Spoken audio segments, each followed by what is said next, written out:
at that, Simon. And Wigan, unbelievably, have won the FA Cup final. We just won the FA Cup. What a day for Wigan. And then you realise what it means. It's a one-off feeling. Well done, Wigan. You thoroughly deserve this moment. What was your favourite moment of that day? If I'm honest with you, I don't think we celebrated that day. We did enough time to celebrate because we were preparing for the game on Tuesday. 3 days after their Wembley joy, Wigan were relegated. Having to rise again so soon after their cup final exertions was simply too much. Do you think without the FA Cup run you'd have survived? Yeah. You do? Yeah. You think it cost the club in many ways? I wouldn't say the run. I would say the final. Remember, the final was, I don't think how many times in the history of the FA Cup has been played before the final game of the season. That was very unfair. If you could change things and you could stay up but lose the final, would you take that or would you stick with what you've got? We gave everything we had to achieve both. Our fans at Wigan, they were very quick to tell us that relegation is something that you can overcome in the next few years, and you will always see a team coming back into the Premier League, or you could always get relegated the year after. But the title, the actual winning the FA Cup title or putting your name on that famous trophy is unique. Wigan manager Roberto Martinez lifts the FA Cup in 2013. Cambridge, 4th round week. Manchester United's players are preparing to leave their Cheshire mansions to head to the Fens. Meanwhile, 5 Cambridge United players share a single house, including 23-year-old winger Ryan Donaldson, rejected by Newcastle, and now plying his trade in League Two. Ryan, how are you? Nice to meet you. Nice to see you. Come on in. Thank you. The lads are playing darts in the kitchen. Gary is led in. Just a few of the boys here. This is How are we doing? All right. Liam, centre midfielder. Bobby, wide man. Rory, new lad, centre forward. And Tatey's the enforcer, full back. It's like a boy band. Not a very good one, I'll tell you that. House full of footballers, there must be the odd party, I would imagine. No. Never. I got stuck there, I didn't know what to say. So any of you Manchester United fans in it? Because there's always Manchester United fans. There is one. You went mad when the draw came out, didn't you? Yeah. I knew what number they were straight away. I said before they even said it was Man United, that's Man United then. Number 30. Yeah. Knew straight away, memorised it, didn't I? Yeah, so we were bouncing up and down in the air. You memorise one number. That's quite impressive for a footballer. Yeah. I mean, it was difficult, but when it came out, I knew who it was. I guess you'd almost like a draw, wouldn't you? Yeah. That'd be special, wouldn't it? Get a replay at Old Trafford. The club would like a draw. Yeah. The club always like a draw. Yeah. It would be amazing to get a draw and obviously go and play at Old Trafford, but I think if you're winning 2-1, we're not going to kick it in our own net for a draw. You know what I mean? So. A view of the house from the road. Then a cup printed with FA Cup 4th round, January 23rd, 2015. Got your special cup if you haven't seen. Got the game on. Blimey, commemorative mug already. Just in case you forgot, yeah. Cambridge United versus Manchester United. Since the draws came out, it's just been waiting around, you know, because we wanted it to come so quickly that now it's here. It's just, you've got to try and embrace it. You've always performed well in big games, haven't you? Yeah, I've done quite well, to be fair. And we had 2 games at Wembley last year. 3 goals, 2 man of the match, 2 wins, so, you know. Big game player. Well, we'll see on Friday. Yeah. That is a big game. I mean, it must be like a dream come true, though, isn't it? It's what it's all about, the FA Cup. It's a chance to make history for a club like us. There's a perception about, you know, footballers that they all have it, you know, wonderfully well, live in huge houses, and it's not necessarily the case as you sneak down the leagues, is it? I mean, there's what, 4 or 5 of you sharing this? 5 in this house, yeah. So it's a bit manic, but to be fair, the club look after us really well. This house is given to us, and as long as we're here, we get a free room. How is it? It's all right. It's all right. It's not a bad cup of coffee. Yeah, well played. Thank you. Yeah, like you say, it works out quite well. That you'll be playing against some huge stars. I mean, you were at Newcastle when you were younger, weren't you? Yeah. And you actually played a few games, didn't you? Yeah, 6 or 7, I think. In the it was, first yeah, team. Yeah. It didn't quite happen for you. No. Why do you think that was? I don't know. I honestly I tried my hardest, but I just wasn't good enough. I don't think. I got released at 21, I think I was, but I'm a firm believer that you are where you deserve to be, and I deserve to be League 2 at the minute, and that's fine. But I'm always striving. I suppose the other aspect of a game like Cambridge United against Manchester United is that it's a hell of a shop window for you. Oh yeah, of course, yeah. It's natural, isn't it? You know, on the BBC in front of however many million people it'll be. If you play well, this can propel you to the next level very quickly. Fans grinning and holding their tickets. FA Cup 4th round, Cambridge United versus Manchester United. Boys holding Cambridge banners. Donaldson, nutmegging Blint. The crowd chants. Donaldson swings it in, looking for one of those 7. It flicks around. Chaos! Oh! Falcao here with a chance. Dunn got his hands to it. The ball flies over a goal. And Cambridge United are heading for an Old Trafford replay against Manchester United. On a magnificent evening for this football club. The draw was a dream result for us, and we've got it. We'll take a draw any day. I mean, look at this. We're off to Old Trafford, and not bad, is it? Well done tonight. Enjoy the celebrations. Man of the match, well done, Ryan. Ryan walks in slow motion across the floodlit pitch. White netting hanging from goalposts gently sways in the breeze. Gary walks alongside a high fence. Ryan Donaldson and Cambridge set the tone for a truly astonishing weekend of FA Cup football. I'm on my way to speak to one of its principal characters. Simple question, what happened? Football? Chelsea, Manchester City, Southampton, all going out of the FA Cup.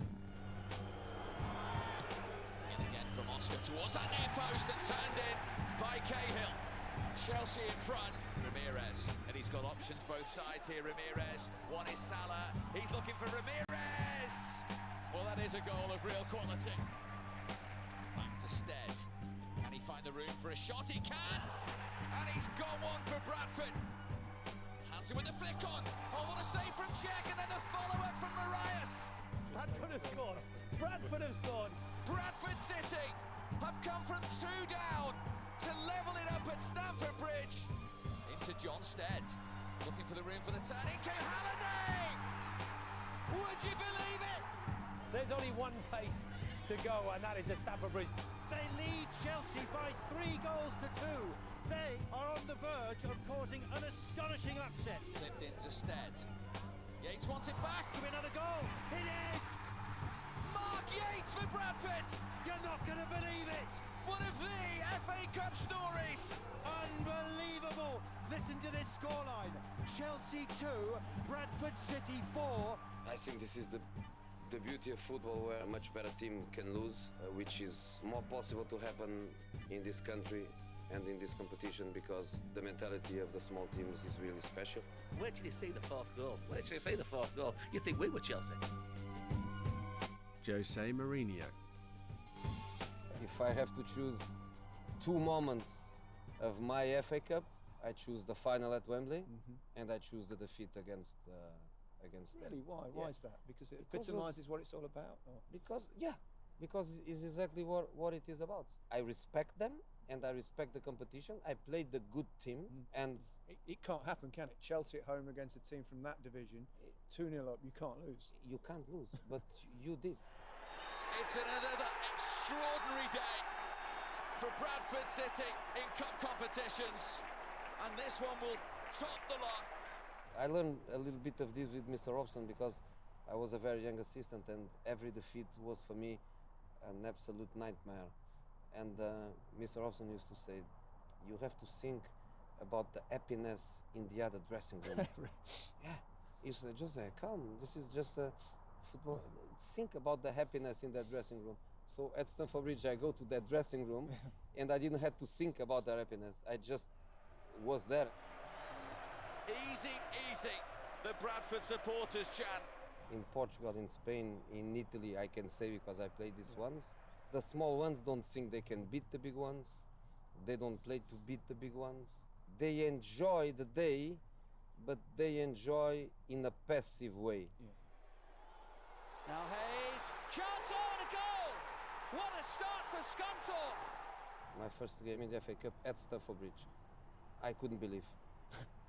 I couldn't believe because all the stand behind one goal, where normally in the Championship you have 1,000 opponent fans, was full of Scunthorpe. They scored before us. And I thought, what is this? What is this? What is this? And a nice touch there from the Chelsea manager, Jose Mourinho. You said that your greatest moment in FA Cup was obviously winning it in 2006, 2007 against Manchester United. What are your memories of that particular day? I was, for 2 consecutive years, reaching finals and never Wembley, because Wembley was rebuilding. So that one was like, I'm not saying an obsession, but we wanted so much. We wanted so much. So to play there was for me magnificent. Mikel played that forward to Drogba. It's Drogba again! And Chelsea have scored! And it's Didier Drogba with the first goal in an FA Cup final at the new Wembley! This one was everything together. We don't want Man United to do the double. We want to win the big trophy. We want to win the first final at Wembley. And one thing I remember to think was, with these stairs, you have to win, because to go there, go there with the defeat must hurt a lot. It was a complicated week for me because I was in jail because of my dog. You were in jail? Yeah, I was in jail because of my dog. The Chelsea manager, Jose Mourinho, is reported to have been arrested and cautioned in a row with the police about his pet Yorkshire Terrier that goes by the name of Pullet. The vet thought I was taking the dog from Portugal without all the legal situation, and they sent the police to my house to take the dog. I didn't let them take the dog, so because they didn't take the dog, they took me as an obstruction to the justice. My family was not there because my family, they had to travel to Portugal with the dog for the dog not to go to jail, to quarantine. So the dog got you into jail and the drug got you out of jail. Exactly. Jose claps with the supporters as he strides alongside the field. The crisp white lines of Wembley's arch, stark against a blue sky. Inside the building, after a stunning round of cup shocks, the competition seems in good health. But I want to speak to the man in charge and ask a few questions that still need answering. FA Chairman Greg Dyke.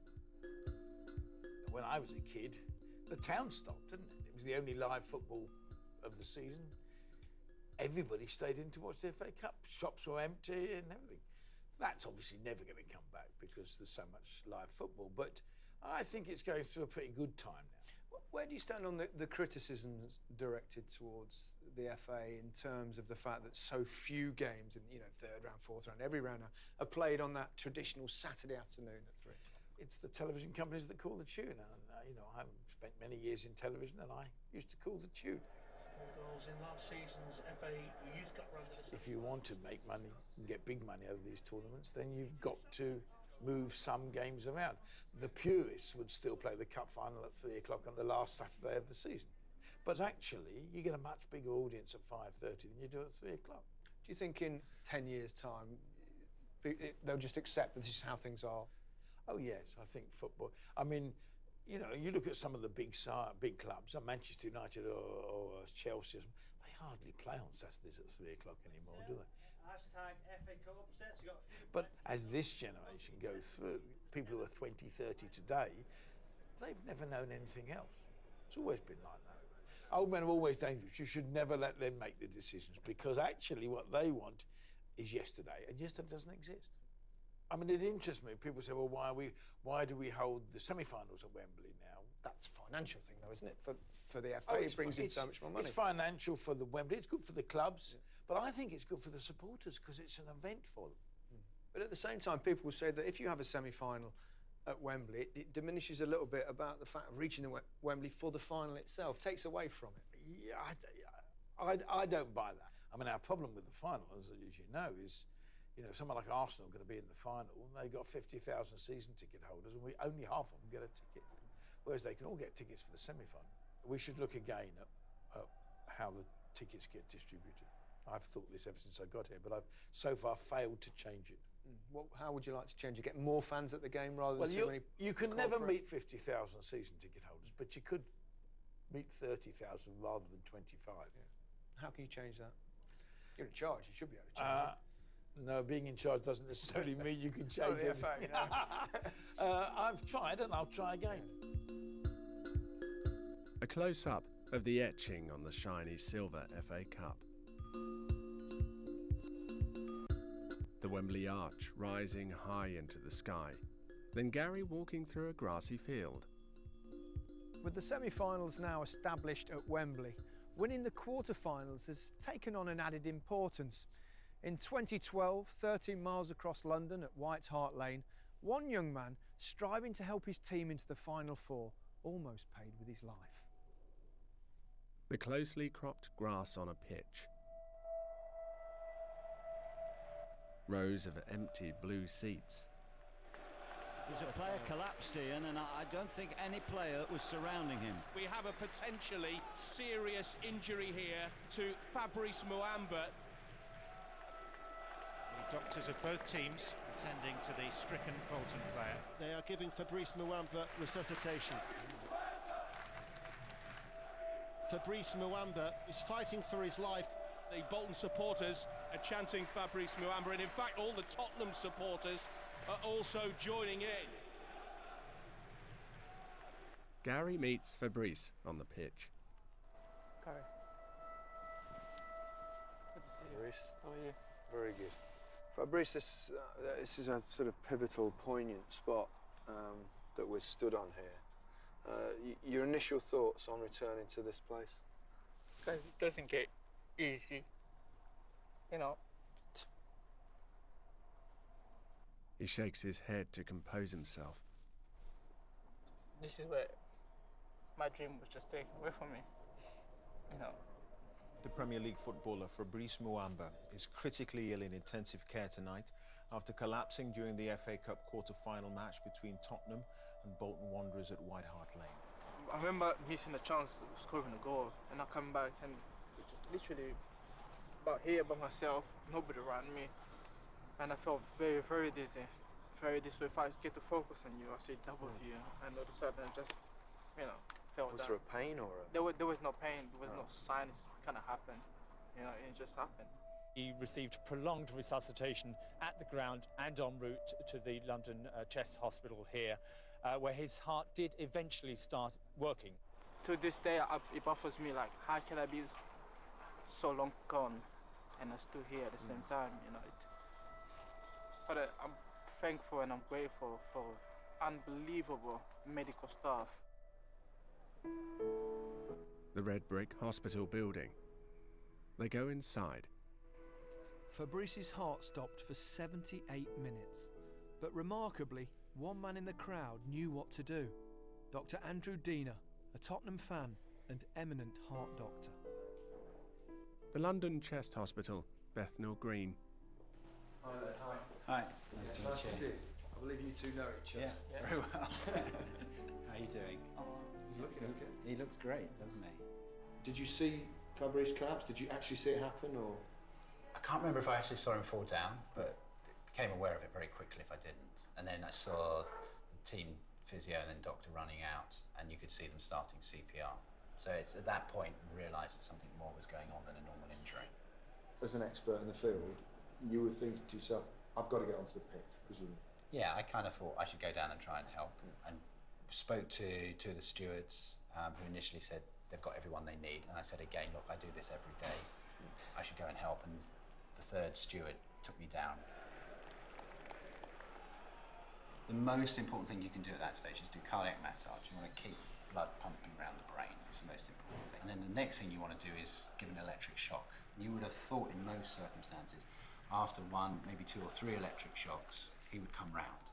The fact that he didn't come round with the first few electric shocks meant that me being there was much more helpful.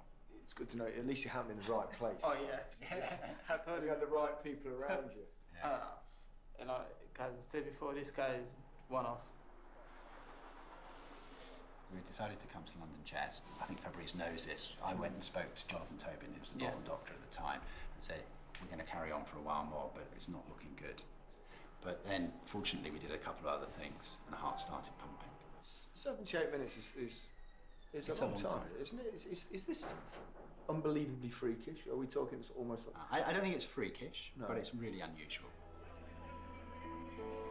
Fabrice walks through the tunnel onto the pitch, past a barrage of photographers. None of us can recall an arrest that lasted so long with such a good outcome. It was a remarkably fast recovery. Fabrice looks thoughtful. What now for Fabrice? Well, he's done really well, so hopefully he'll just go from strength to strength. And I'm just waiting for him to call him Mr. Fab, he can go back and play. That's the whole hope I'm waiting for. I wish we could. I wish we could. I'm just glad you went along to a football game, not even. FA Cup tie, quarter-final. And I wasn't going to go. Really? Yeah. We were out for lunch, and I had my brother's spare season ticket. We were only just down the road, and I said to my wife, you know, there's a match on at, I think it was a 5 o'clock kickoff or a half 5 kickoff. I said, I'm just going to pop on the bike and cycle up to White Hart Lane. It's about a 40-minute cycle.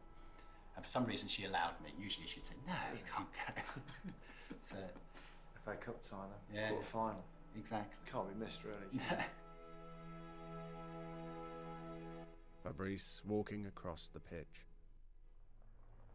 The FA Cup is about wonderful games, huge shocks, heroes, villains, but it's also about great goals. We're about to meet a man who had a truly extraordinary career, spanning 2 decades. But generally, people only want to talk to him about a few seconds of it. And hey, I'm no different. 1999 FA Cup semi-final replay. It's been picked up by Ryan Giggs. York has made a diagonal run, the support in the centre as well. But this is still Ryan Giggs who's past Keown, past Dixon, and has scored a sensational goal!